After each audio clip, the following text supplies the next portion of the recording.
예수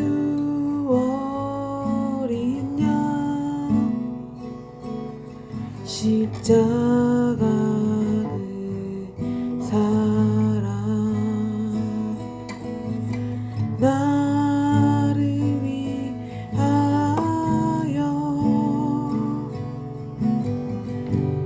피 흘리신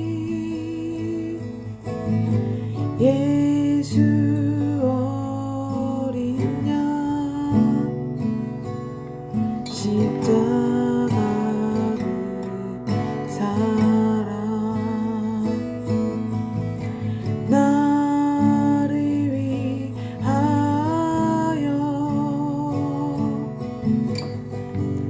피 흘리신 십자가 지신 그 사랑 나 따라가니다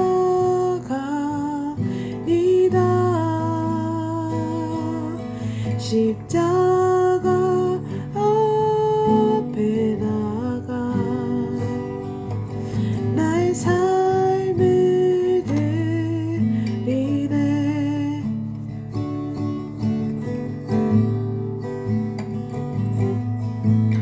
예수 어린 양 십자가 그 사랑 나를 위하여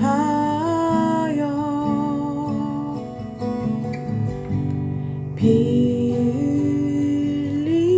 흘리신 십자가 지신 그 사랑 나 따라가니다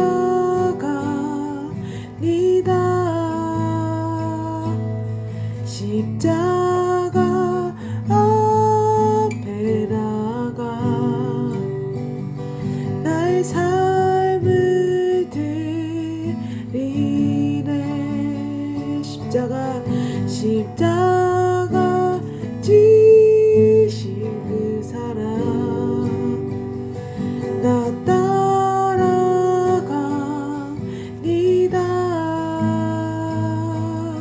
십자가 앞에 나가 나의 삶을 드리네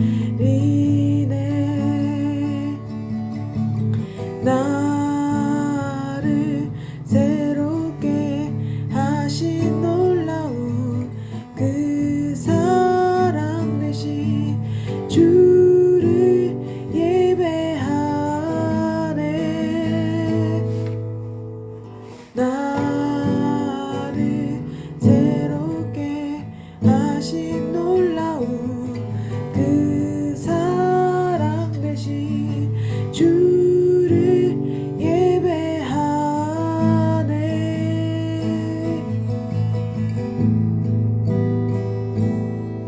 십자가 지신 그 사랑 나 따라가니다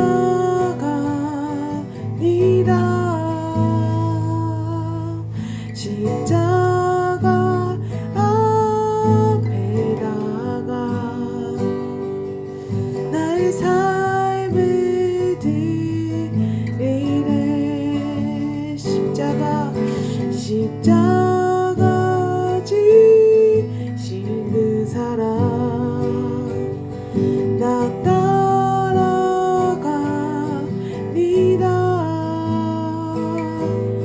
십자가 앞에 나가 나의 삶을 드리네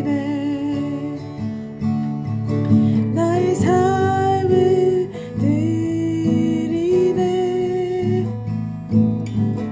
나의 삶을 드리네 이사야 2장 12절부터 22절 말씀 읽겠습니다. 대저 만군의 여호와의 날이 모든 교만한 자와 거만한 자와 자고한 자에게 임하리니 그들이 낮아지리라. 또 레바논의 높고 높은 모든 백향목과 바산의 모든 상수리 나무와 모든 높은 산과 모든 솟아오른 작은 언덕과 모든 높은 망대와 모든 견고한 성벽과 다시스의 모든 배와 모든 아름다운 조각물에 임하리니 그날에 자고한 자는 굴복되며 교만한 자는 낮아지고 여호와께서 홀로 높임을 받으실 것이요 우상들은 온전히 없어질 것이며 사람들이 암혈과 토굴로 들어가서 여호와께서 땅을 진동시키려고 일어나실 때 그의 위엄과 그 광대하심의 영광을 피할 것이라. 사람이 자기를 위하여 경배하려고 만들었던 은우상과 그 무상을 그날에 두더지와 박쥐에게 던지고 암혈과 험악한 바위 틈에 들어가서 여호와께서 땅을 진동시키려고 일어나실 때 그의 위엄과 그 광대하심의 영광을 피하리라. 너희는 인생을 의지하지 말라. 그의 호흡은 코에 있나니 샘할 가치가 어디 있느냐. 아멘.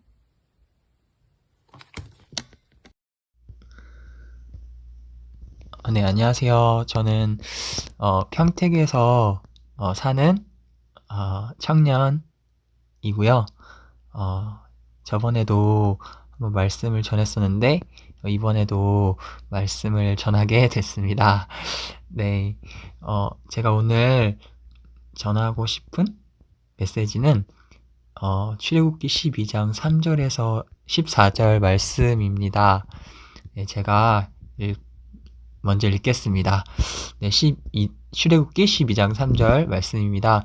너희는 이스라엘 온 회중에게 말하여 이르라. 이달 열흘에 너희 각자가 어린 양을 취할지니 각 가족대로 그 식구를 위하여 어린 양을 취하되 그 어린 양에 대하여 식구가 너무 적으면 그 집의 이웃과 함께 사람 수를 따라서 하나를 취하며 각 사람이 먹을 수 있는 분량에 따라서 너희 어린 양을 계산할 것이며 너희 어린 양은 흠없고 1년 된 수컷으로 하되 양이나 염소 중에서 취하고 이달 열 나흘날까지 간직하였다가 해질 때에 이스라엘 회중이 그 양을 잡고 그 피를 양을 먹을 집 좌우 문설주와 임방에 바르고 그 밤에 그 고기를 불에 구워 무교병과 쓴 나물과 어울러 먹되 날 것으로는 물에 삶아서 먹지 말고 머리와 다리와 내장을 다 불에 구워 먹고 아침까지 남겨두지 말며 아침까지 남은 것은 곧 불사르라. 너는 그것을 이렇게 먹을지니 허리에 띠를 띠고 발에 신을 신고 손에 지팡이를 잡고 급히 먹으라. 이것이 여호와의 유월절이니라. 내가 그 밤에 애굽 땅에 두루 다니며 사람이나 짐승을 막론하고 애굽 땅에 있는 모든 처음 난 것을 다치고 애굽의 모든 신을 내가 심판하리라. 나는 여호와라. 내가 애굽 땅을 칠 때 그 피가 너희가 사는 집에 있어서 너희를 위하여 표적이 될지라. 내가 피를 볼 때에 넘어가리니 재앙이 너희에게 내려 멸하지 아니하리라. 너희는 이 날을 기념하여 여호와의 절기를 삼아 영원한 규례로 대대로 지킬지니라. 네, 아멘. 네, 저는 오늘 구원의 이중적 역사라는 제목으로 말씀을 전하고 싶은데요. 네, 저는 이 출애굽기 12장을 읽으면서 이곳에서 하나님의 어떻게 보면 두 가지의 구원의 역사가 일어난 것을 보았는데요. 첫 번째는 저희가 읽었던 그 유월절 사건. 네, 어린 양의 그 피를 바르고 그 안에 있으면은 그 사망으로부터 구원을 받는 그 유월절 사건. 그리고 두 번째는 이 애굽이라는 이들을 박해하고 종으로 삼았던 이 바로의 나라 애굽에서 구원받는 출애굽의 사건. 이렇게 두 가지의 구원의 역사가 일어난 것을 좀 보았던 것 같아요. 그래서 이 두 가지의 사건이 바로 우리가 회개하고 예수님을 믿을 때 동시에 일어나는 두 가지 구원의 역사라는 것을 보여주는 것 같아요. 그래서 첫 번째는 우리가 죄의 삭은 사망이지만 유월절에도 그 장자를 죽이는 그 사망의 영이 그 피를 보면 넘어갔잖아요. 그것처럼 우리가 죄의 삭은 사망인데 우리가 죄를 지었지만 예수님의 십자가의 그 구원으로 인해서 사망이 우리를 유월한 거죠. 네, 그래서 우리가 6월절에 구원의 은혜를 입지만 또한 진짜 예수님을 믿고 거듭나게 되면은 출애굽을까지 하게 된다는 거죠. 이 애굽이라는 게 어떤 이 세상의 가치관과 풍습, 어떤 삶의 방식을 나타낸다고 생각하거든요. 그래서 에베소서 2장 1절에서부터 6절에 보면은 이, 이 출애굽 사건을 신약의 관점으로 좀 더 자세히 보여주는 것 같아요. 그래서 에베소서 2장 1절 6절 말씀에 보면 그는 허물과 죄로 죽었던 너희를 살리셨도다. 그때 너희는 그 가운데서 행하여 이 세상 풍조를 따르고 공중의 권세 잡은 자를 따랐으니 곧 지금 불순종의 아들들 가운데서 역사는 영이라. 전에는 우리도 다 그 가운데서 우리 육체의 욕심을 따라 지내며 육체와 마음에 원하는 것을 하여 다른 이들과 같이 본질상 진노의 자녀였더니 긍휼이 풍성하신 하나님이 우리를 사랑하신 그 큰 사랑을 인하여 허물로 죽은 우리를 그리스도와 함께 살리셨고 너희는 은혜로 구원을 받은 것이라. 또 함께 일으키사 그리스도 예수 안에서 함께 하늘에 앉히시니 라고 하셨거든요. 이게 바로 이 신약 시대에 예수님을 믿으면 우리가 이 죄로와 허물로 죽었던 이 죄의 풍속에서 출애굽해서 그리스도와 함께 하늘에 앉게 되는 사건인 것 같아요. 근데 많은 경우에 이제 교회에 와서 사실 이 예수님을 진짜 믿으면은 이 두 가지 사건이 동시에 우리 가운데 일어나야 하는데, 첫 번째는 죄 없다, 죄로부터 구원을 받고, 그리고 이 세상 가치관과 풍속으로부터 떠나는 그런 출애굽의 역사, 그리고 유월절의 역사, 이 두 가지가 동시에 일어나야 하는데 많은 경우에 뭐 청년들이나 어떤 교회 사람들이 교회 예배를 드리러 오지만, 그래서 유월절의 은혜는 많이 경험을 하는 것 같아요.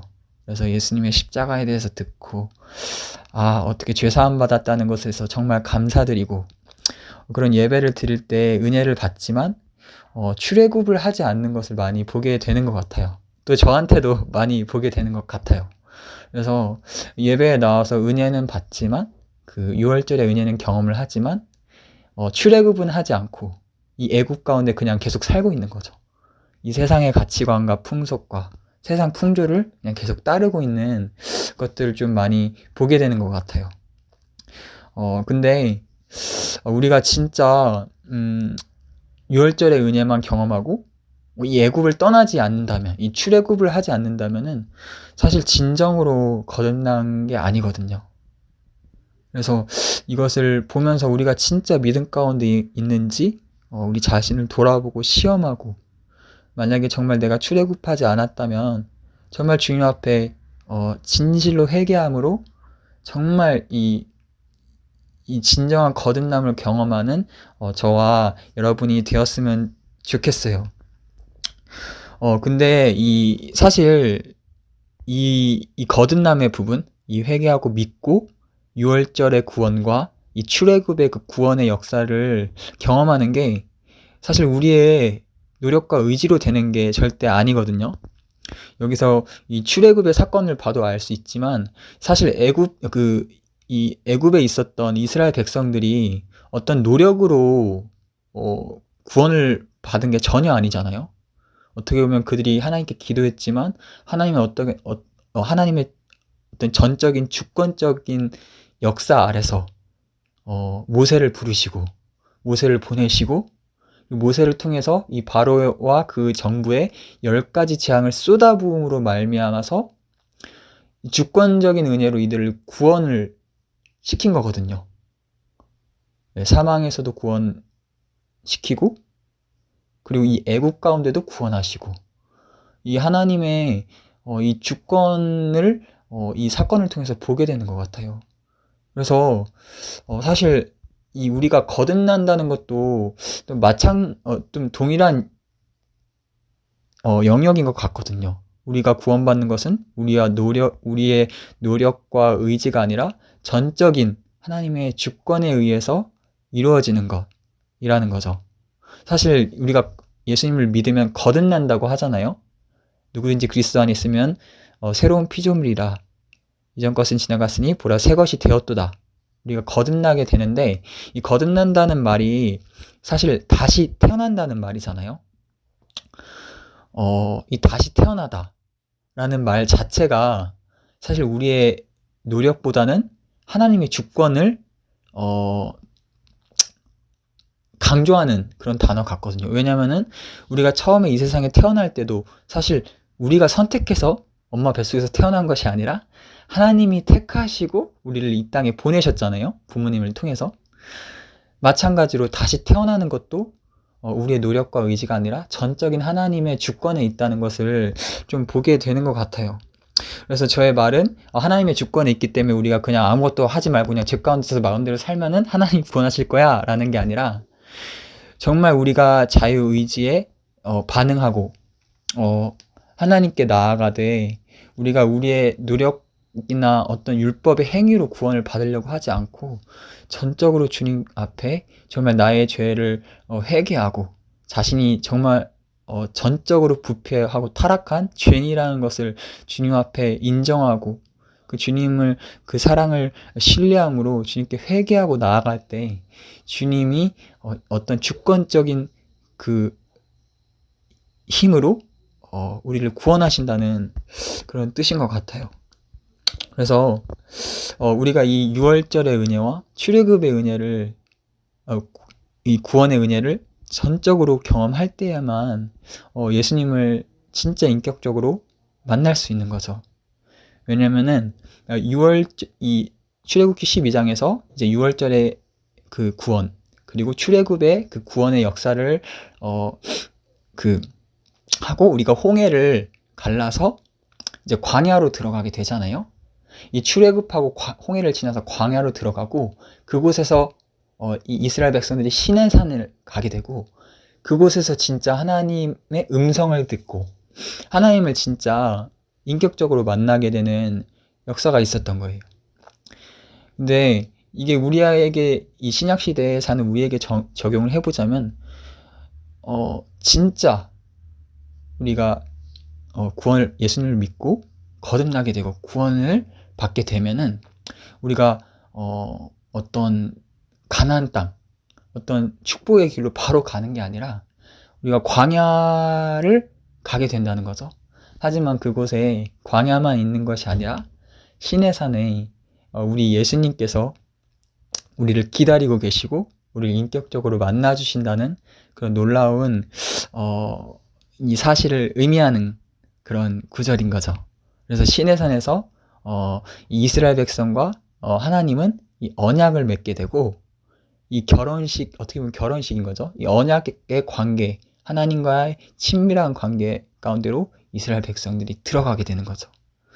마찬가지로 우리도 진짜 유월절의 은혜, 막 교회 와서 정말 십자가에 대해서 듣고 너무나 감사하고 은혜를 받고 이게 너무 좋지만 거기서 끝나지 않고 정말로 주님께 기도하고 회개함으로 우리가 이 세상 풍조와 이 세상 가치관과 그리고 세상의 그 삶의 방식들에서 이 출애굽을 하여서 진정으로 예수님을 인격적으로 만나는 저와 여러분이 되었으면 좋겠습니다. 네, 그래서 지금까지 들어주셔서 너무 감사드립니다. 네, 제가 마지막으로 기도하고 마치겠습니다. 하나님 감사합니다. 오늘도 이렇게 출애굽기의 말씀을 통해서 우리에게 말씀하시고 우리를 이 세상 가운데서 구원해내셔서 출애굽해내셔서 하나님 자신과 정말 친밀한 언약관계를 맺기 원하시는 주님, 정말 우리가 이 세상에 따르지 않고 항상 주님을 바라보고 주님을 예배하고 정말 천국의 삶의 방식을 선택함으로 말미암아 우리가 주님을 더 깊이 만나고 정말 주님을 더 알아가고 정말 진정으로 주님을 기뻐하게 하는 그런 주님의 자녀 그리고 주님의 신부들이 될 수 있도록 하여 주십시오. 주님. 또 많은 자들 이 땅에 예수님을 모르는 자들이 너무나 많은데 주님 은혜로, 주님의 주권적인 은혜로 그들에게 모세와 같은 그런 전도자들을 보내주시고 그들이 예수님을 믿고 정말 구원받고 그 주님 그들을 사랑하는 그 예수님의 그 참된 사랑을 진짜로 경험하는 그들이 될 수 있도록 하여 주세요. 예수님의 이름으로 기도했습니다. 아멘. 감사해요.